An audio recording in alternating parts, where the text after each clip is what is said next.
ఓం శ్రీ గురుభ్యో నమ. వాగర్ధావ సంప్రోక్తో వాగర్ధ ప్రతిపత్తే జగతో పితరో వందే పార్వతీ పరమేశ్వరో. వ్యాసాయ విష్ణురూపాయ వ్యాసరూపాయ విష్ణవే నమో వై బ్రహ్మనిదే వాసిష్ఠాయ నమో నమ. గురు బ్రహ్మ గురు విష్ణు గురుదేవో మహేశ్వర గురు సాక్షాత్ పరబ్రహ్మ తస్మై శ్రీ గురవే నమ. ఓం శ్రీమాత్రే నమ. కేతు గ్రహము, కేతు జ్ఞానానికి ప్రతీక అంటారు. అంటే కేతువు యొక్క అనుకూలత కూడా ఉండాలి. అంటే ఛాయాగ్రహాలు అంటావు, ఛాయాగ్రహాల్లో రాహుకేతువులు కూడా చాలా ఇంపార్టెంట్ ఇక్కడ. అలానే వీళ్ళు నోడల్ పాయింట్స్ అంటారు. ఈ నోడల్ పాయింట్స్లో కేతు జ్ఞానాన్ని ఇచ్చే గ్రహం కాబట్టి కేతు మనకి ఎలాంటి ఫలితాలు ఇవ్వబోతుంది? ఎందుకంటే కేతువు ప్రస్తుతము పుబ్బా నక్షత్రంలో శుక్ర నక్షత్రంలో ఉన్నారు. ఈ శుక్ర నక్షత్రంలో ఉండటం వల్ల ఎలాంటి ఫలితాలు జరగబోతున్నాయి అంటే మార్చి మనకి 29వ తారీఖు వరకు కూడా తెల్లవారుజాము వరకు కూడా ఎలాంటి ఫలితాలు జరగబోతాయి అంటే శుక్ర నక్షత్రంలో కేతు ఉండటం వల్ల ఎలాంటి ఫలితాలు జరుగుతాయి అంటే సహజంగా కుజవత్ కేతు అంటారు. ఈ కేతు యొక్క ఫలితాలను మనం చూసుకునేటట్టయితే మేషాది ద్వాదశ రాశుల వాళ్ళకి ఏ విధంగా ఫలితం ఉండబోతుందో ఒక్కసారి మనం పరిశీలన చేద్దాం. వృషభ రాశి వాళ్ళకి కేతు యొక్క ప్రభావం ఏ విధంగా ఉండబోతుంది? వృషభ రాశి వాళ్ళకి సహజంగా ఏమిటంటే చతుర్థ స్థానంలో సింహరాశిలో సంచారం చేయటం వల్ల ఎలాంటి ఫలితాలు జరుగుతాయి అంటే వృషభం, మిథునం, కర్కాటకం, సింహం. అంటే ఇక్కడ చతుర్థ స్థానం అయింది అంటే తల్లి తండ్రి యొక్క ఆరోగ్యాన్ని మనం ప్రాధాన్యత ఇవ్వాలి. వాళ్ళ యొక్క ఆరోగ్యం కూడా చాలా ఇంపార్టెంట్. ఆరోగ్య విషయంలో కూడా కొంత శ్రద్ధ పెట్టండి. అలానే ఇక్కడ కుటుంబ సభ్యుల మధ్య అభిప్రాయ భేదాలు రాకుండా చూసుకోండి. అంటే డిఫరెన్స్ ఆఫ్ ఒపీనియన్స్ అంటే వైఫ్ అండ్ హస్బెండ్ మధ్యలో ఉండొచ్చు, బ్రదర్స్ అండ్ సిస్టర్స్లో ఉండొచ్చు. కరెక్ట్గా బాండింగ్ అనేది చాలా ఇంపార్టెంట్. అంటే డిస్ప్యూట్స్ ఎప్పుడు కూడా ఇంపార్టెంట్ కాదు. లైఫ్లో ఎప్పుడు కూడా పునరపిజనం మనం బతికేది లేదు, పెట్టేది లేదు. ఏదో కళ్ళు మూసుకుపోతాయి కొన్నాళ్ళ తర్వాత, అది గ్యారంటీ. కాబట్టి ఉన్నన్ని రోజులు కూడా ఈగో ప్రాబ్లమ్స్ అన్నీ కూడా తగ్గించుకొని మనం చూడాలి ప్రపంచంలో ఎలా ఉంటుందంటే ఎలా ఉండబోతున్నారు, ఒక ముఖ్యమంత్రి ఎలా ఉండబోతున్నాడు, తర్వాత ఒక ఆఫీసర్ ఎలా ఉండబోతున్నాడు అంటే వాళ్ళ దగ్గర ఉన్న మంచి విషయాలు మనం నేర్చుకొని ముందుకు వెళ్ళాలి. ఎంత చదువు చదివినా కూడా మనిషి ఉండేది లేదు, ఎంత పేరు ప్రఖ్యాతులు ఉన్నా కూడా మనం ఉండేది లేదు. ఏదో ఉన్నంతకాలం ప్రశాంతంగా జీవించి ముందుకు వెళ్ళాలి. అంటే అభిప్రాయ భేదాలు తొలగించుకోవాలి. అభిప్రాయ భేదాలు తొలగించుకొని సామరస్య వాతావరణం ఏర్పడే అవకాశాలు అనేవి మీకున్నాయి. ఏర్పరచుకోండి అని కూడా చెప్తున్నాను. సమాజంలో మీ మాట యొక్క విలువ బాగా పెరగటం ఒకటి. అంటే మీరు ఏం చెబితే అది విలువ పెరిగే అవకాశాలు ఎక్కువ ఉంటుంది. అలా రియల్ రంగంలో వాళ్ళకు కూడా అనుకూలంగా ఉంటాం. రియల్ ఎస్టేట్ వ్యాపారస్తులకు కూడా అనుకూలంగా ఉంటాం. లాభదాయకంగా ఉండే అవకాశాలు ఎక్కువ ఉంటాం. మొండి బాకీలు వసూలు కావటం, పెండింగ్ పనులు పరిష్కారం అయ్యే అవకాశాలు ఎక్కువగా ఉంటాయి. ఆర్థికంగా ఎలాంటి ఇబ్బందులు ఉండవు.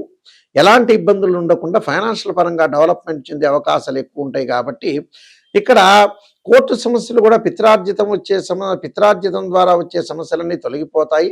ఫైనాన్షియల్ పరంగా డెవలప్మెంట్ అయ్యే అవకాశాలు ఎక్కువ ఉంటాయి. సమాజంలో మీరు ఏం చెప్తే అది మాటకు విలువ పెరిగే అవకాశాలు ఎక్కువ ఉంటాయి. కానీ శత్రువులు కూడా బాగా పెరిగే అవకాశాలు ఎక్కువ ఉంటాయి. ఎవరు శత్రువులు ఎవరు మిత్రులు? ఈ మధ్యకాలంలో ఏంటంటే ఆ శత్రువుల్ని కూడా ఆలోచన చేస్తున్నారు, వాళ్ళు మంచివాళ్ళ చెడ్డవాళ్ళని. అయితే ఇక్కడ మంచి వాళ్ళ కంటే కూడా చెడ్డవాళ్ళ యొక్క ప్రాధాన్యత చాలా ఎక్కువగా ఉంటుంది. అలాంటి ప్రాధాన్యత ఇవ్వద్దండి. నిజంగా లైఫ్ లాంగ్లో ఎలాంటి మంచి వాళ్ళు ఉండబోతున్నారు అనేది కూడా చూసుకోండి. అలానే ఉద్యోగస్తులకు వచ్చేటప్పుడు కొంత అనుకూలంగా ఉంటుంది. ఉద్యోగస్తులు కొంత ప్రతి విషయాన్ని కూడా పక్కన కొలీగ్స్కి చెప్పకుండా ఉండటం చాలా ఇంపార్టెంట్. ఇలాంటి విషయాల్లో కొంత శ్రద్ధ పెట్టి ముందుకు వెళ్ళండి. నేను కొన్ని పరిహారాలు చెప్పబోతున్నా. ఆ పరిహారాలు మీరు చేసుకోండి, మీకు మంచి జరిగే అవకాశాలు ఖచ్చితంగా ఉంటాయి. ఇవన్నీ కూడా గోచార రీత్యా తిప్పబడే ఫలితాలు అంటారు.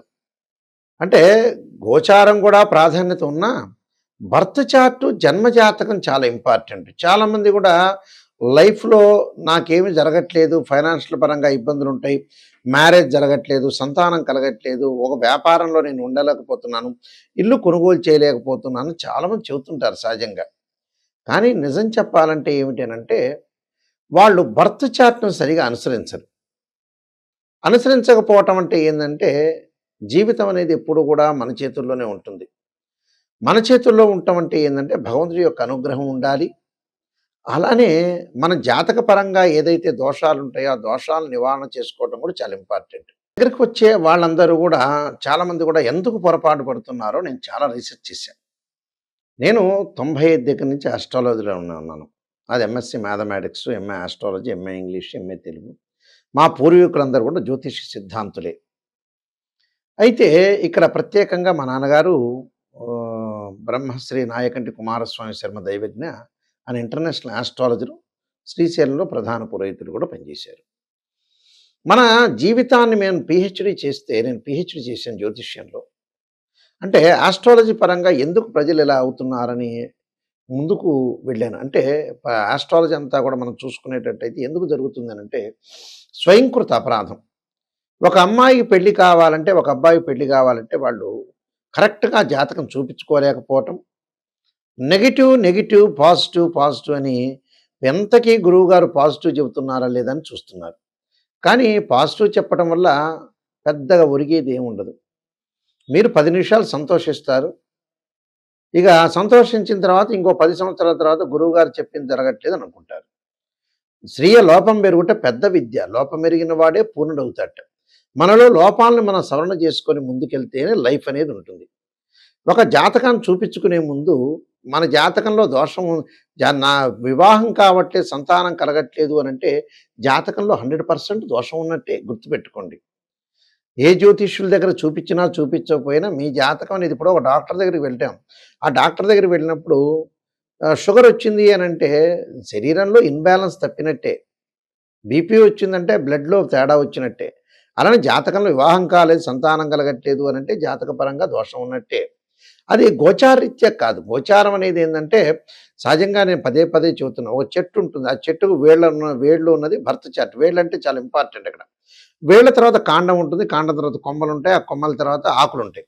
ఆకులు ఎలా ఉంటాయి? వింటర్ సీజన్‌లో రెయిన్ సీజన్‌లో వస్తాయి. వింటర్ సీజన్‌లో అలానే ఉంటాయి. సమ్మర్ సీజన్‌లో కింద పడిపోతాయి. అదే గోచారం అంటారు.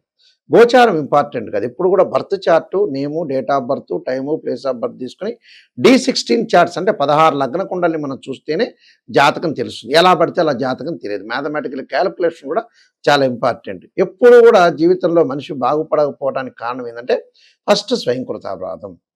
నిజమే గురువుగారు చెప్పారు, జాతకపరంగా నాకు ఇన్ని సంవత్సరాలైంది పెళ్లి కాలేదు, నాకు ఇన్ని సంవత్సరాలైంది సంతానం కలగలేదు, ఇన్ని సంవత్సరాలైంది నేను డెవలప్మెంట్ చెందలేదు అంటే జాతకపరంగా మీరు పర్ఫెక్ట్‌గా రెమెడీస్ చేసుకోవాలి. కొన్ని జాతకాల్లో చిన్న రెమెడీస్ ఉంటాయి. కొన్ని జాతకాల్లో పెద్ద రెమెడీస్ ఉంటాయి. ఆ రెమెడీస్ కొంతమంది చేయకుండా ఎంతో ఖర్చవుతుంది, 40,000 అవుతుంది, 30,000 అవుతుంది, 50,000 అవుతుందని ఖర్చుకు వెనకాడిన వ్యక్తులే ఫెయిల్ అయిపోతున్నారు ఇక్కడ. అలానే ఖర్చు చేయట్లేదు ఆ మనిషి. రూ. 50,000, రూ. 60,000 సెల్ ఫోన్ కొంటున్నాడు, ఎంజాయ్మెంట్ చేస్తున్నాడు, అన్ని రకాలు చేస్తున్నాడు. అంటే జీవితానికి మనకు కావాల్సింది ఏదైతే ఉంటుందో దాన్ని డబ్బు ఖర్చు పెట్టాలి. పొద్దుగులు డబ్బులు ఖర్చు పెట్టడం కాదు. మేము ఎగ్జాంపుల్ చాలామంది చూస్తుంటాం. హైదరాబాద్ నుంచి ఒక అబ్బాయి విశాఖపట్నంలో ఉంటాడు. దానికి ఖర్చు అవుతుందని కొంతమంది వెనకాడే వాళ్ళు ఉంటారు. కానీ మంచి ఎక్కడైతే ఉంటుందో డబ్బు పెట్టి కొనుక్కోవాలి, చెడుని డబ్బు పెట్టి వదిలేయాలి.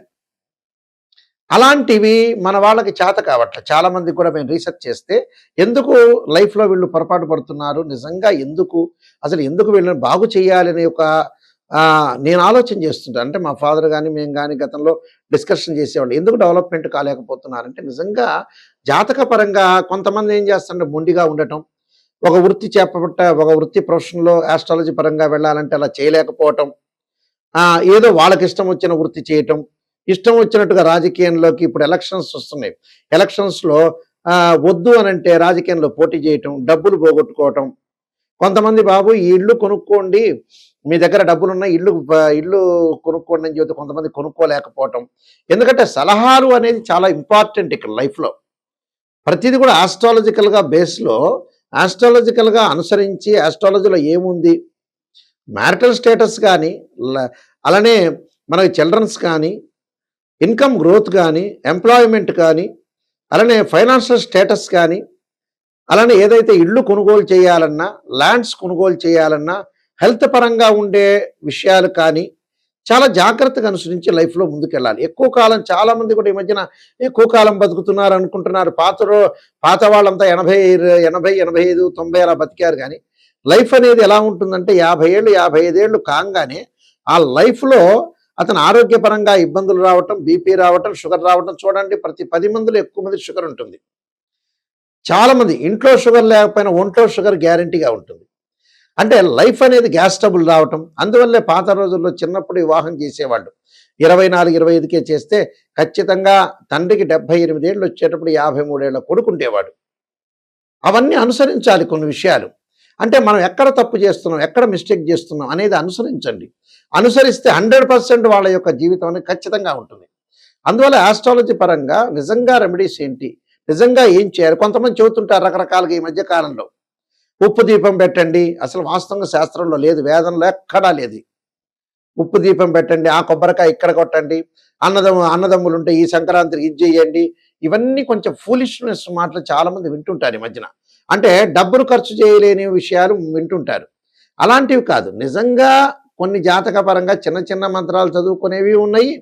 కొంతమంది జాతకంలో పెద్ద పెద్ద హోమాలు చేసేవి ఉన్నాయి. మధ్య రకంగా హోమాలు, అభిషేకాలు చేసేవి ఉన్నాయి. రకరకాల రెమెడీస్ ఉంటాయి దానికి. అంటే మన శక్తిని బట్టి మనం చేసుకోవచ్చు, తప్పేం లేదు. కానీ మీకు శక్తి లేదు కదా అని మనం ఏదో చిన్న రెమెడీ చెప్పిన తర్వాత మీరు ఆశపడుతూ ఉంటుంటారు. నిజంగా జరుగుతుందా లేదా అని. అంటే రైతులు పాపం వర్షాని కోసం ఎదురు చూస్తున్నట్టుగా మీరు కూడా గురువుగారు చిన్న రెమెడీ చెబితే చాలే అనుకుంటా. కాదు, కొన్ని జాతకాలకు పెద్ద రెమెడీస్ ఉంటాయి, మధ్య రకమైన రెమెడీస్ ఉంటాయి. అసలు రెమెడీ చేయక్కర్లేదని కూడా చెప్తాం మేము. ఒక మంత్రంతోనే పోతుంటుంది. కానీ నిజంగా ఏమిటి అనేది తెలుసుకోవాలి. కానీ ఉప్పు దీపాలు అవన్నీ కాదు. మంత్రం అన్న చేయాలి, నవగ్రహాల ప్రదర్శనం చేయాలి. జాతకం ఏ అయితే గ్రహం బాగలేదు దానికి జపం కానీ, అభిషేకం కానీ, హోమం కానీ, పాశుపతాస రుద్రాభిషేకాలు కానీ ఇలాంటివి చాలా ఇంపార్టెంట్ ఇక్కడ. అయితే ఇలాంటివన్నీ చేయకుండా నేను జ్యోతిష్యుడి దగ్గర చూపించుకున్నానండి, ఆయన బాగానే చెప్పాడు, నాకు సంతోషకరంగా చెప్పాడు. ఈ మధ్య కాలంలో ఒక వ్యక్తికి నేను చెబుతూ ఉంటే, గురువుగారండి ఇప్పుడు నెగిటివ్ ఉన్నది నెగిటివ్ చెప్పాలి, పాజిటివ్ ఉన్నది పాజిటివ్ చెప్తారు. అసలు జీవితంలో పాజిటివ్నే లేదనుకోండి ఏం చేస్తాం? కొంతమంది పాజిటివ్ కూడా ఉంటుంది, ఫుల్ పాజిటివ్ ఉంటుంది, కొంతమంది నెగిటివ్ ఉంటుంది. యోగాలు అనేవి కూడా గుర్తుపెట్టుకోండి. ప్రతి జాతకంలో మన కంప్యూటర్లో కొట్టంగానే యోగాలను కనపడుతుంటాయి. గజకేశ్వర యోగం అని, రవి బుధాదిత్య యోగం అని, చంద్రమంగళ యోగం అని. అన్ని యోగాలు అందరికీ ఉండవు. ఏదో కొన్ని కోట్ల మందిలో కొంతమందికి మాత్రమే యోగాలు ఉంటాయి. కానీ అందరికీ కూడా బుధాదిత్య యోగాలు, చంద్రమంగళ యోగాలు మాకు బాగా ఉన్నాయి, విపరీతంగా ఉన్నాయి అని అనుకోవద్దండి. నిజంగా యోగం ఉందే లేదో తెలుసుకోండి. యోగం అంటే ఏంటంటే 2 గ్రహాల యొక్క కలయిక. ఇలాంటి విషయాలన్నీ కూడా మీరు అనుసరించండి.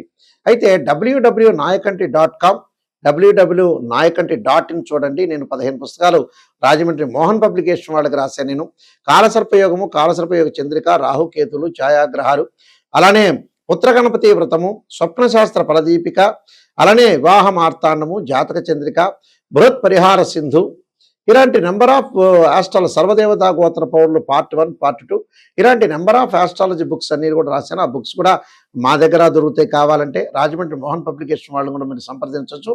కానీ జాతకం చెప్పించుకునే వాళ్ళు ఎవరైనా సరే నా దగ్గరకు వచ్చేవాళ్ళు నిజాన్ని తెలుసుకోవడానికి మాత్రమే రండి.